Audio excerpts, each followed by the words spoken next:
And we are happy to have so many of you at this meeting because this issue is so important. We had two guests for this evening, Rick Jaskulka and Holly Bardo. What's her last name, Rick? All of a sudden, Bartecki. Bartecki. Oh my God.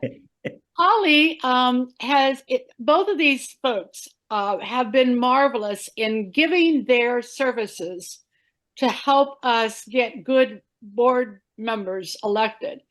And Holly is unable to come tonight because she's attending a library board meeting that has some particular problems that she's working on solving. So anyway, I welcome you all to this meeting.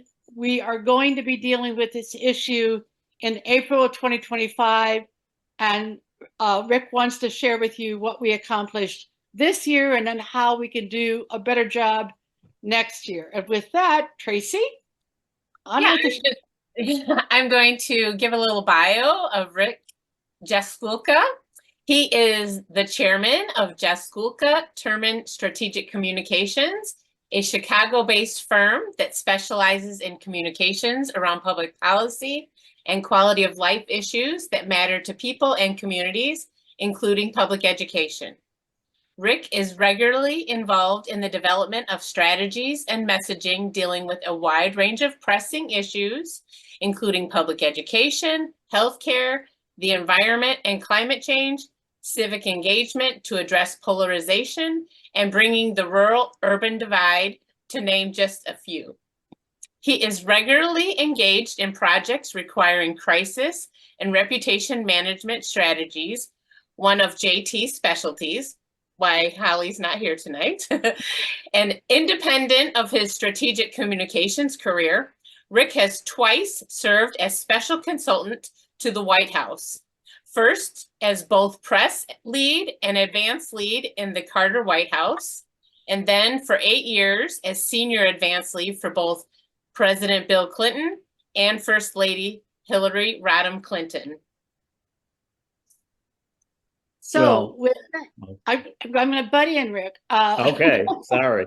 So Holly, we're going to talk Holly is a colleague of Rick's, and they have been very helpful in this group. But the group was put together with Rick talking to Loretta Durbin and wanting to know what he could do and what could we do to help with these crazy nutheads running for school and library boards.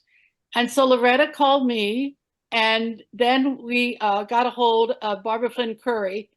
And Loretta's in charge of I Will, which is the Illinois Women in Leadership organization, and Barbara Flynn Curry is currently the director of that.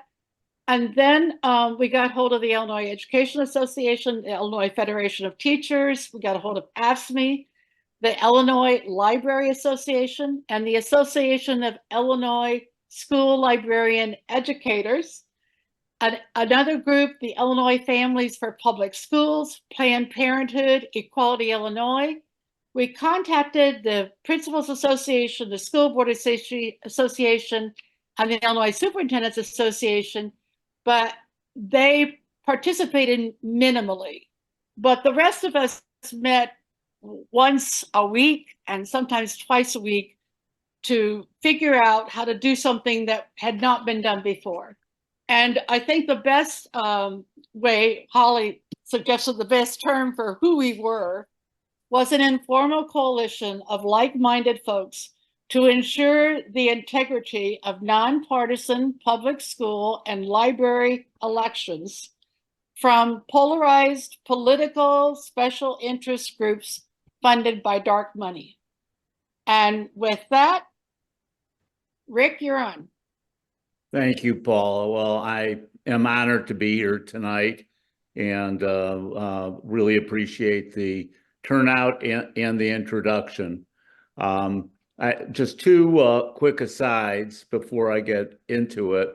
One, I saw there's somebody on the call by the name of Ann Foley, and I focused on that because Ann Foley is the name of one of my granddaughters. So I did a double take when I saw it.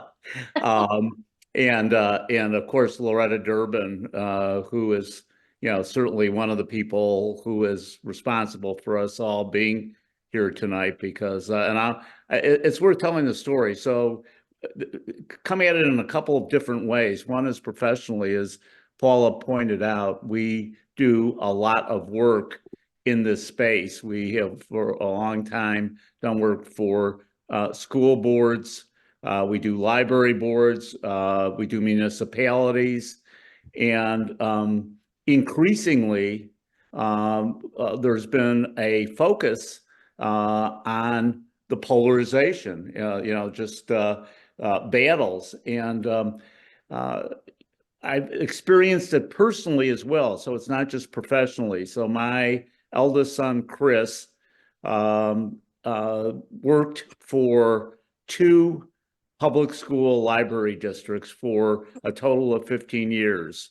And his last stint was 5 years out in a western suburban school district where there's just been a huge amount of polarized battles over everything from curriculum to really priorities. And it got so bad that after one board meeting, 2 board members virtually got into a hitting and boxing match out in the school parking lot, setting a great example for all of the kids in the district. And so I was really distressed by that. And I mean, the degree of polarization when you actually have school board members who are actually physically fighting with each other. And I happened to bump into, at an event, the Durbins. And I said, I mean, God, we deal with this on a daily basis, but this is personal. And I wish there were some way that we could have an impact on these races. And, all you need is to plant an idea with Loretta Durbin and Paula Purdue. And, shortly we were in touch with them because they had a game plan. And Paul really outlined the game plan, which was to bring together like-minded groups, form a collaborative. That's the way I refer to it, because it really are all these organizations willing to collaborate, discuss tactics, strategy, and actually find ways to work together. And it was at the beginning, I think Paula and Loretta can attest to the fact that it was actually a little difficult because, you had organizations, a couple of them competing. You have the Illinois Education Association and the Illinois Federation of Teachers. And, they both do a great job, but they operate in different space. And, they, over a few weeks, became willing to work together. And that was really important. That sent a great signal. And so what we did first and foremost was to identify the most endangered districts. I mean, we got into it later than we should have. And actually a couple people on our call said, honestly, we should have been doing this before, and we should have gotten into it a lot earlier. And that's true. And that's what we're hoping will happen in the future, not just in Illinois, but elsewhere. But through the process, the first few weeks, we began identifying school and library districts throughout the state that were most in danger of a hostile takeover by these dark money groups who wanted to hijack both, curriculum, policies, priorities.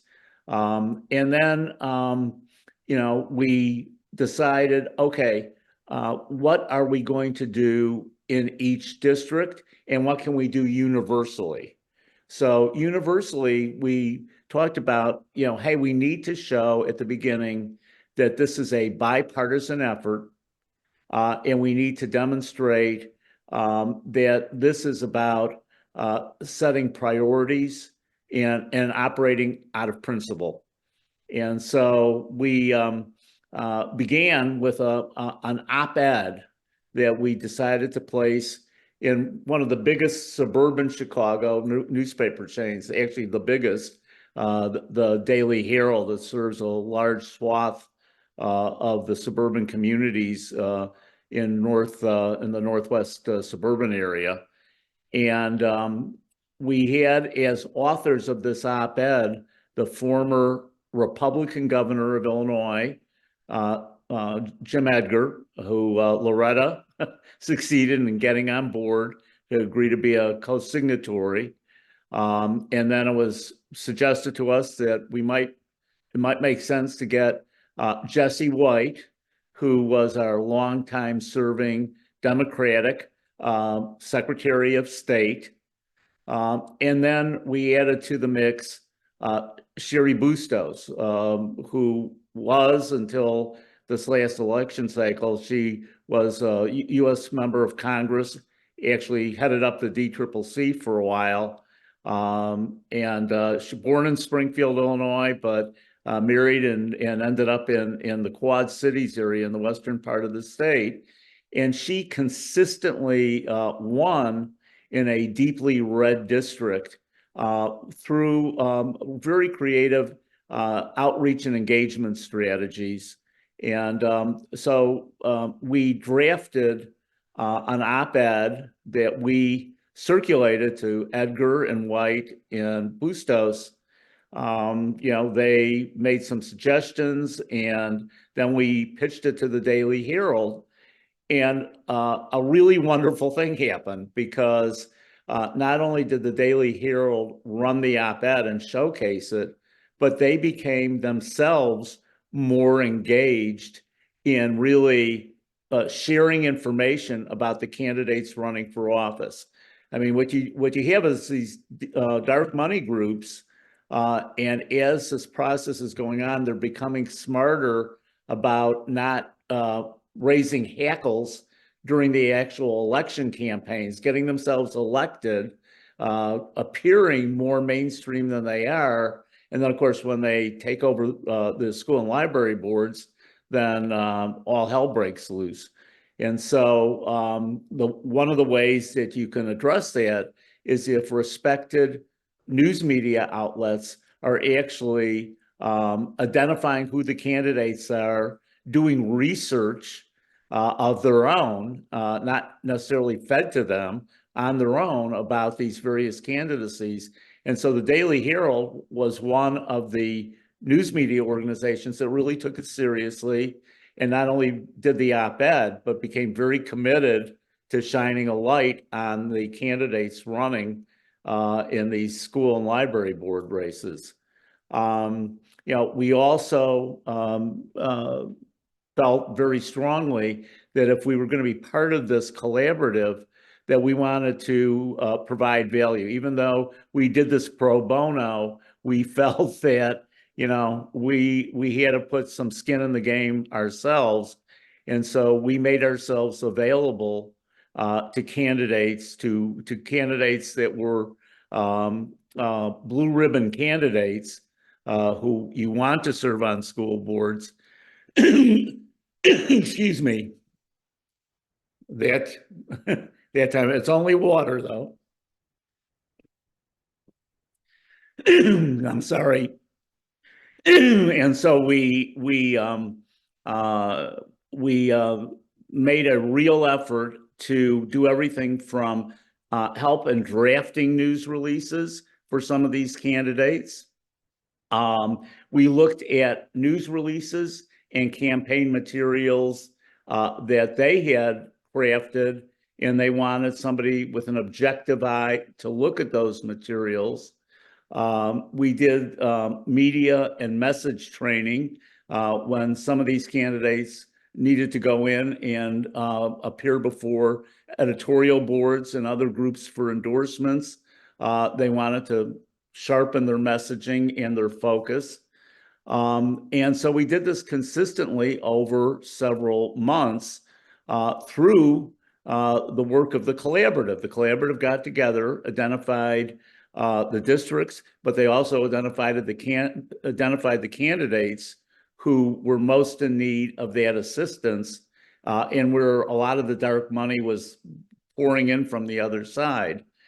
And impressively, when election day came, we ended up winning in 20 of the 25 districts that had been identified as most in danger. So that's the good news. And it was very good news, maintaining sanity in 20 of those districts. But I'm going to be very honest about it, because if anything, the landscape now has gotten even worse. We're seeing it right now with the battles that are breaking out on the war in the Middle East. That's become now a lot of the universities are dealing with that issue as well. And so you have the library board meeting that Holly is at tonight. That is one of the issues that is dividing the community and has created some problems for this particular library board. It's happening all over, and it's escalating. So what Paula said before, I think, is really important, which is that we've got to get into the process sooner and build these collaboratives, understand the issues, look for and recruit candidates who are blue ribbon candidates and are committed to this. And that's not easy, because there's a lot of really good people who could serve on school and library boards, but they're actually intimidated from doing so. They see, you see a fist fight between board members in a parking lot after a board meeting. That doesn't make you want to race in and decide, hey, I'm going to run for the school board here. And so, there have been, in some cases, threats against superintendents and others, school board members. So it's a very polarized environment right now. And, after this was over, this first round in 23, we took a look at, what is the best approach as you look at these races going forward. And I can just take a few minutes before we get into conversation and Q&A, because I'm very eager to hear from all of you. You're out there all over the place and eager to hear how it's going in your areas as well. But just taking a look at the ingredients for a winning grassroots campaign. One is strategy. That's got, you hear people talk about messaging. You've got to have good messaging and then good surrogates who deliver. And there's two things, having been involved in politics, as Loretta can attest to, literally my entire adult life. I get a little frustrated about that, because you have to have, messaging is very important, but you have to have strategy drive tactics, not the other way around.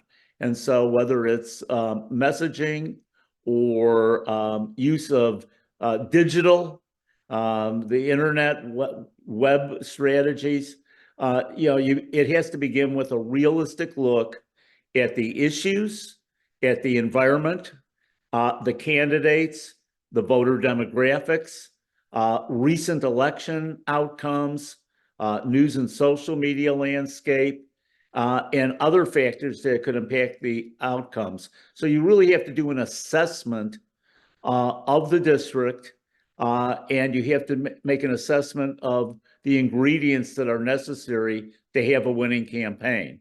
And let me just say, I think, in the case of Illinois, we took perhaps the Moms for Liberty probably took things for granted a little bit, because they had some real energy going, and they were undoubtedly surprised by the outcome.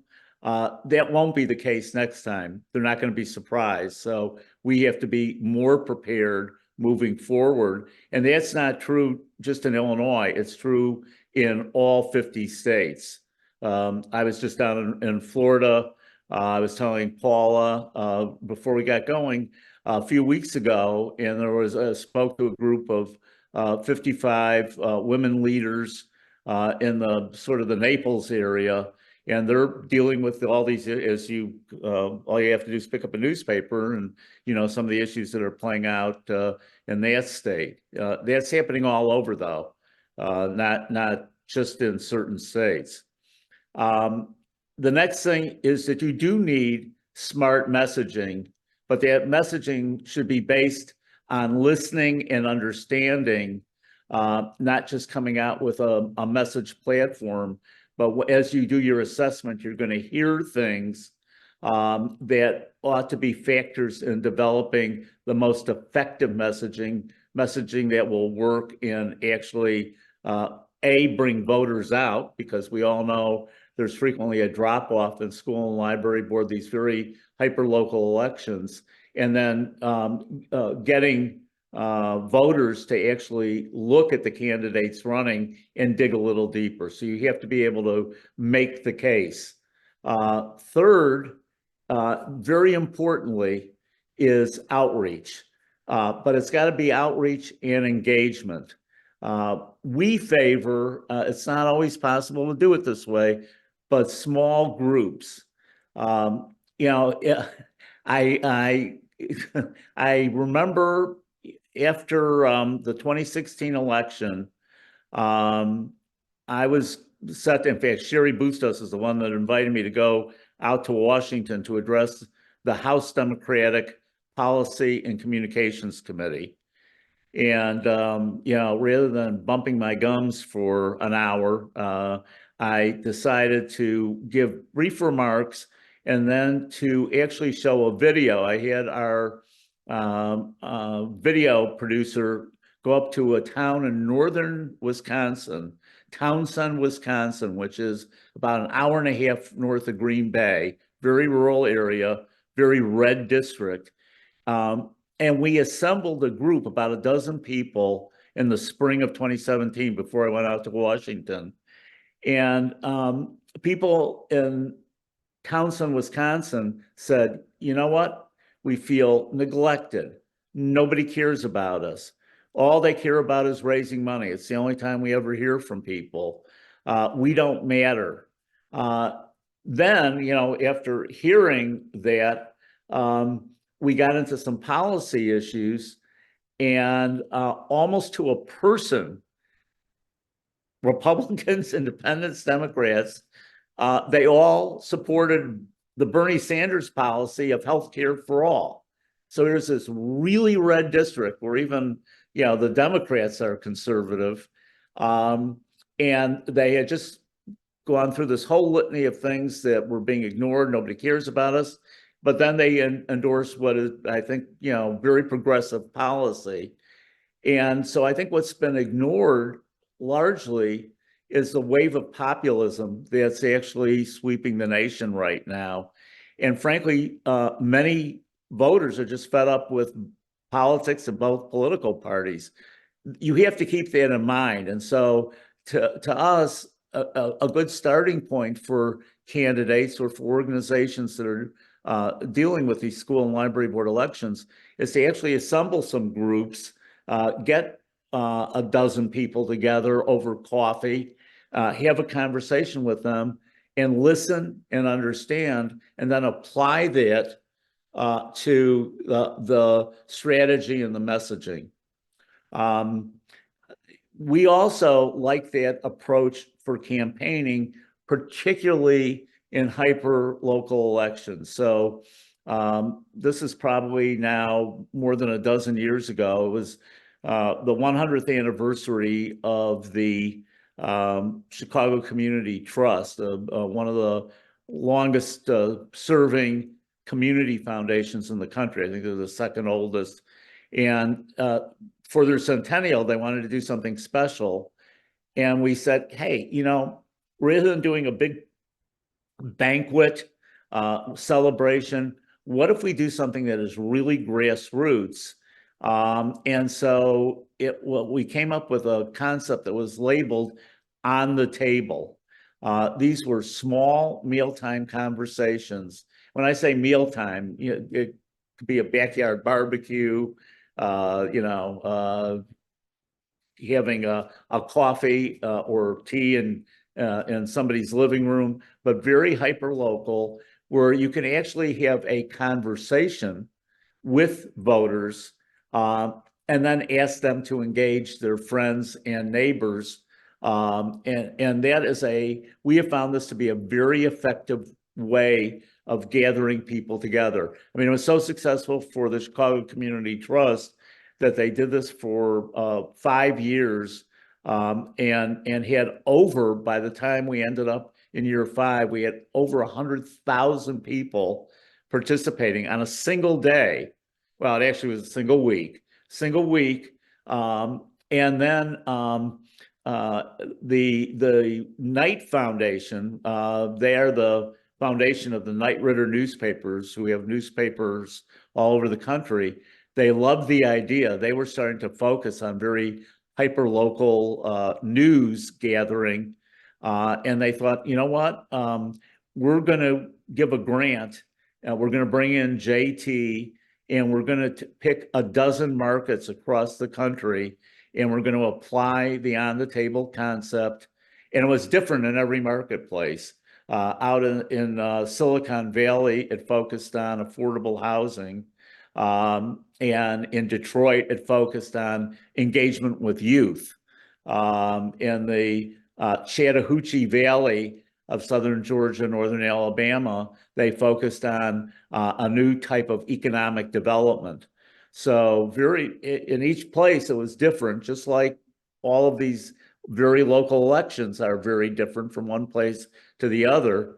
And they applied the on-the-table concept.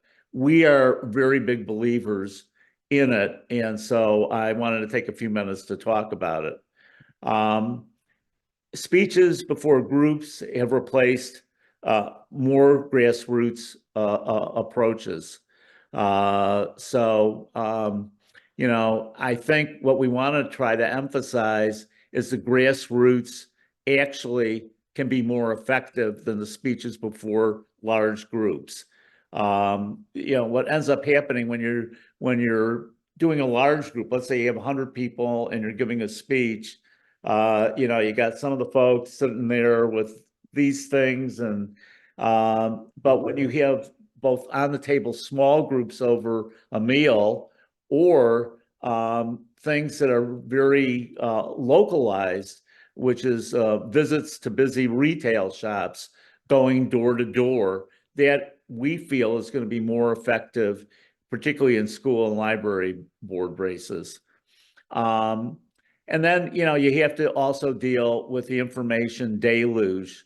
The reality, and we see this, I mean, we've been in business now 43 years, and the news media has changed profoundly.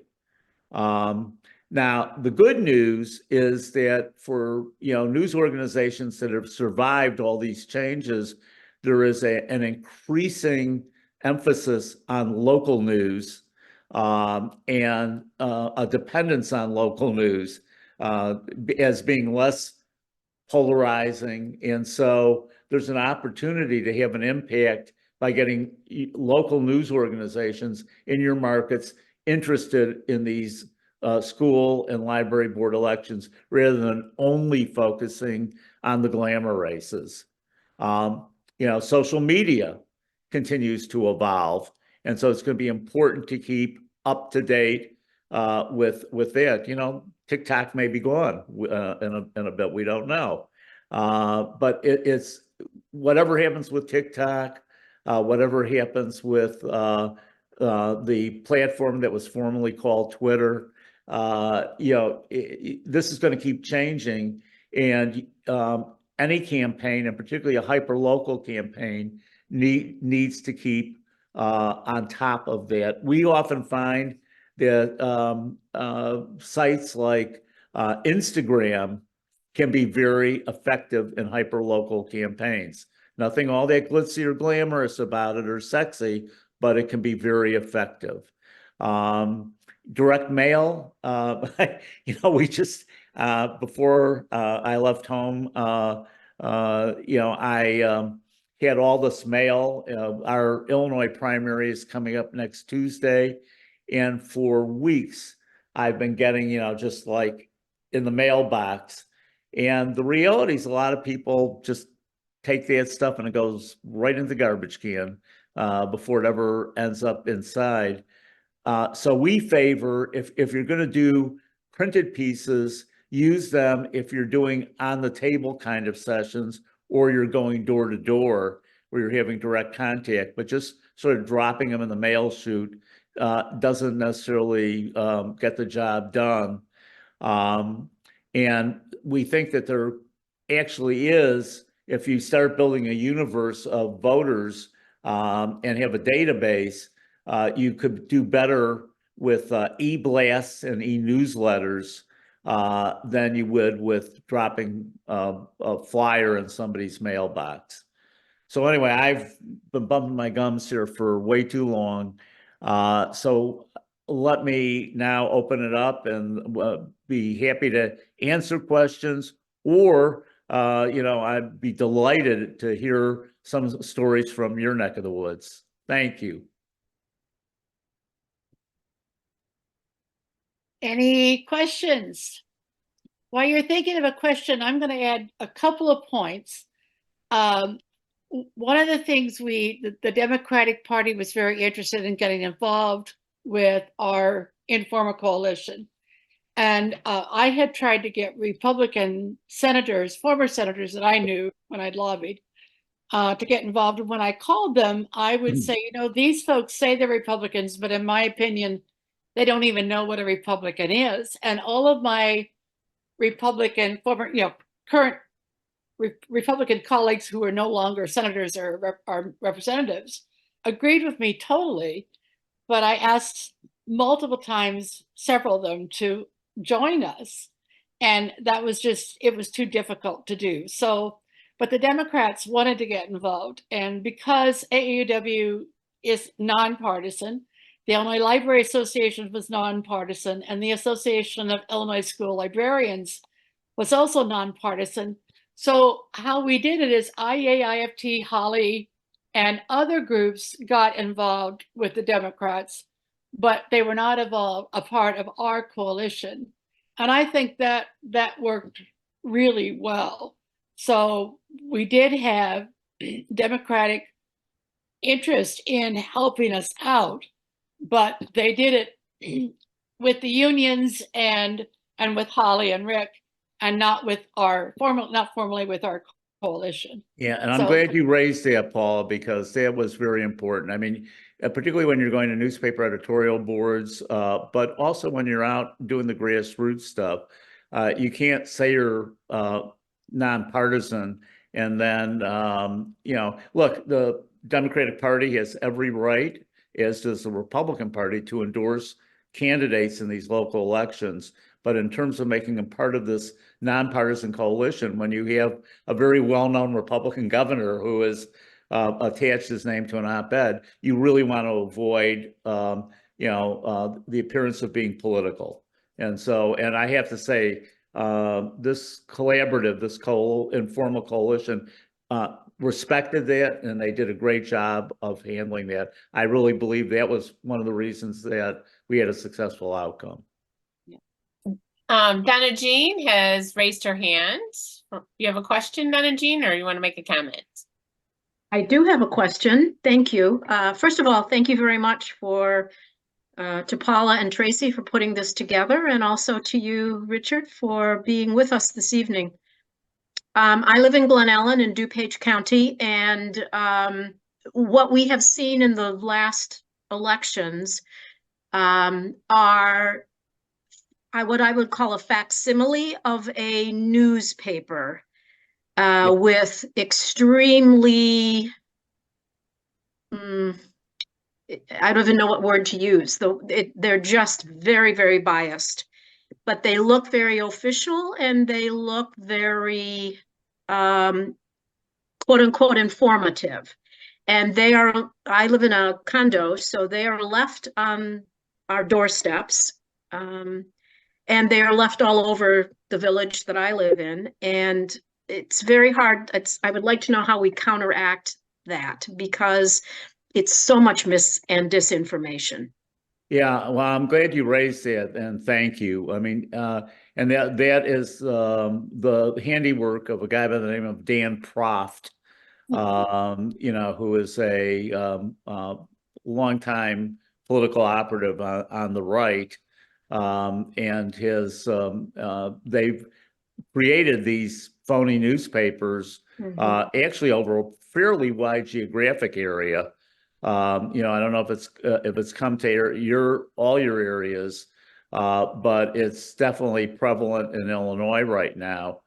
And look, this is why we are very big fans of grassroots, because putting out dueling newspapers is not the way to handle this. You really have to handle it at two ways. One is at the grassroots level, and then you have to have folks who are willing to call out, pardon my indelicacy, call out bullshit for what these newspapers, and you can't even call them newspapers because they're, really just propaganda machines, but they're very deceptive because it looks like a newspaper and it's laid out like a newspaper.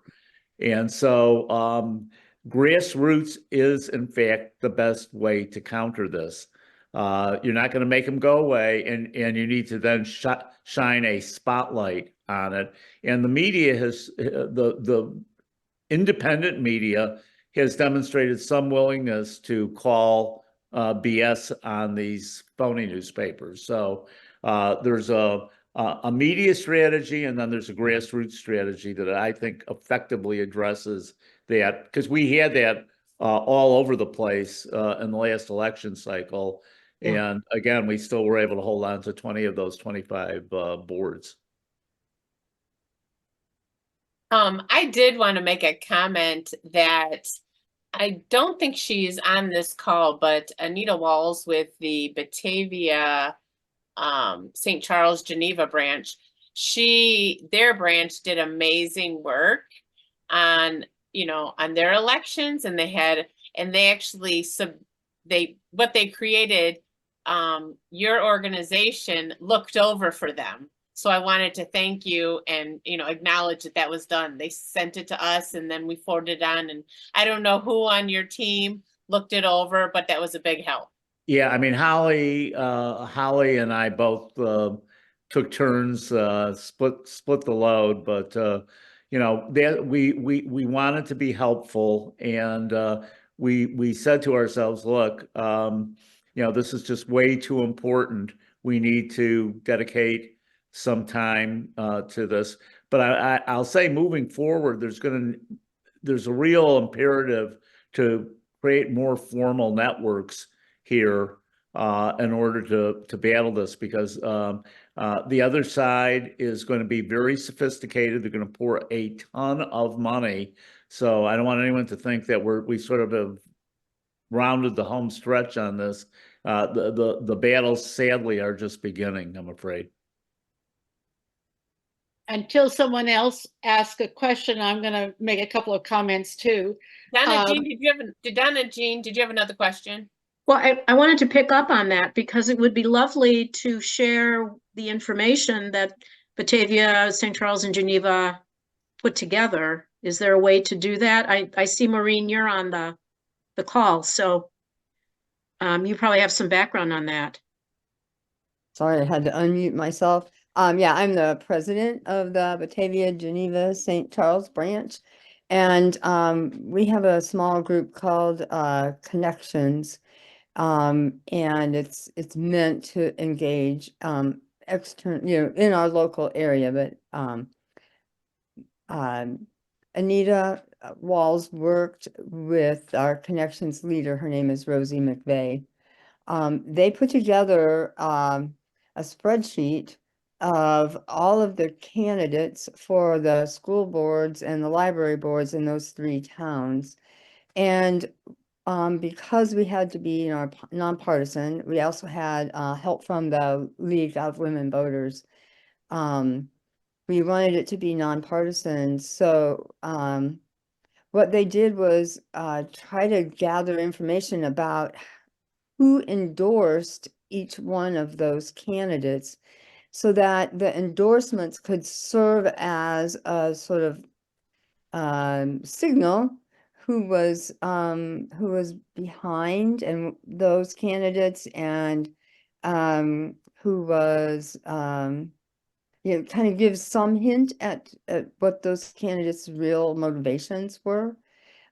We found that this spreadsheet, people were delighted to have this. They had no way to know who these people were because you could go to the Kane County elections webpage and they would not fill out any of the candidate information. There's zero information, no questionnaires answered. And so it was maybe not quite a blunt way to handle it, but at least it was a nonpartisan. People loved it. And we spread it around to anybody who wanted it in our community.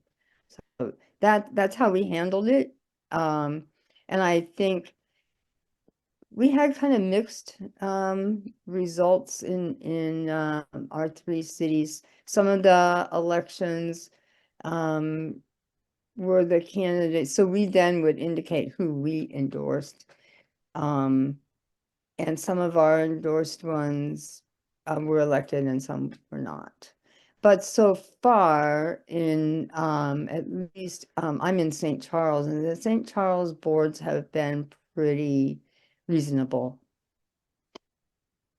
It's not necessarily true of the other boards around us. So Yeah, well, to that point, I mean, my son was in Hinsdale, and that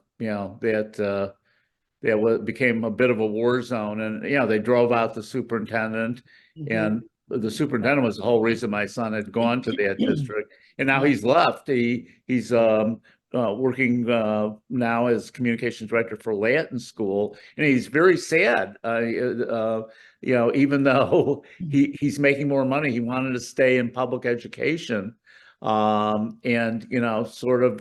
He hopes that at some point he's going to be able to get back into it, but it became so toxic that it was almost impossible to do the job. So I hear what you're saying, and I will say that if you Google Dan Proft and you Google some of these newspapers, you'll see the stories that have been done on them, which clearly identify them as, being the product of dark money intended to flip both school and library board districts. So that's another thing to do. I mean, you have to go in and investigate and shine a light on it when you see it. Thank you. I wanted to add that when Holly and Rick would suggest for our board members to change something on the website, that oftentimes within 24 hours, their opponents would make the same change. So you're absolutely right. They did not want to be known for who they were or what they wanted to do. They wanted to hide. Yeah, there's a lot of smoke and mirrors, and that's I keep going back to the very localized grassroots approach that I think time and again has been proven to be effective. But it's more work for sure, and there's not a lot of glamour when you're running for school or library board, but the hard work pays off because it can make a difference, particularly in close elections. Some of these school and library board races are decided by just a handful of votes. So a handful of votes can make a difference in terms of the outcome. Any other questions? I just wanted to make a statement. I did not have the time, so I did not help with a lot of these, races and getting. But one thing I did do is I took the information that I had. So, I knew someone who was working with the Oswego School Board. I knew someone who was working on the St. Charles School Board. And so if I knew people in that, I wrote them emails or sent them text messages, because a lot of people don't look, and I'm like, these are people you should vote for. And I just would suggest that for people who aren't as active as many of you are in here, is at least get the information that you know is true and share it with people. At least you know someone, you know, trustworthy did the work, and you know, and that's what I did, and I would suggest to others, because yeah, I appreciate all the work that all of you have done, that you did do. You know, I know that Faye did, and Janice, and I'm sorry if I'm missing others, but the work that you did do, I shared with folks that I knew were in your areas. And we did have a number of folks from AAUW who gave us information about good and bad candidates. We even found out which church in Palatine the jerks were being trained at. So, I mean, we had a lot of involvement in AAUW.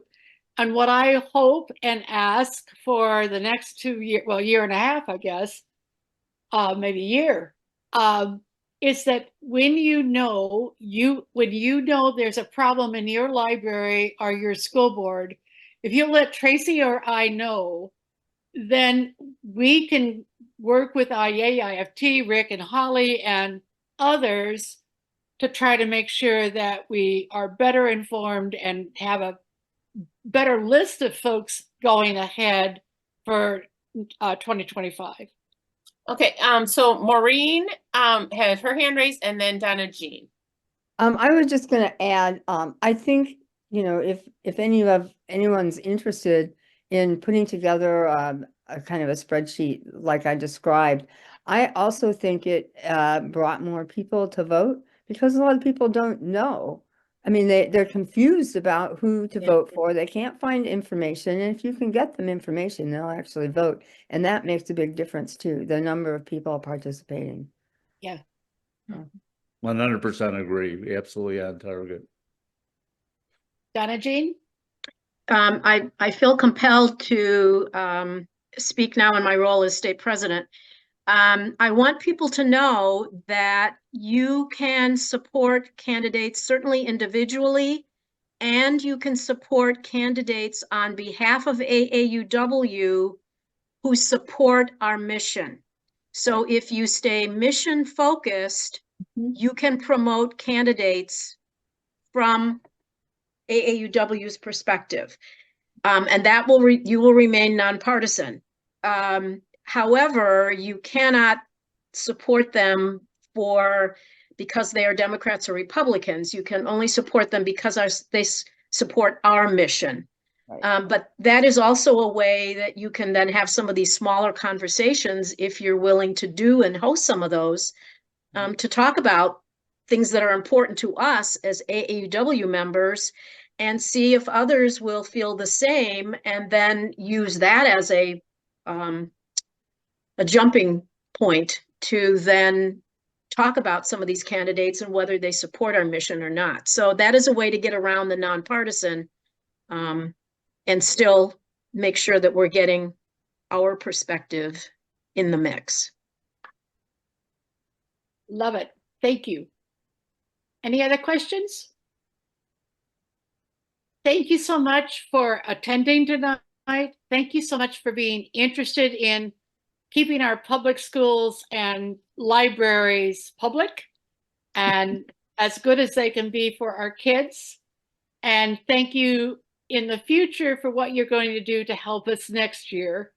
And thank you, Rick and Holly, for being so generous with your talent. Expertise. Well, it was a privilege, and I tell you, we felt pretty damn good, you know, the morning after the school and library board elections. But we also know that there's a long battle ahead, and that if we work together, that is the best way to achieve success. So thank you very much for inviting us to present tonight, and I will report back to Holly, our commander. Thank you very much. Very grateful for your expertise. Thank you. Right. Thank you Have so a good much. evening, everybody. Bye-bye. Bye.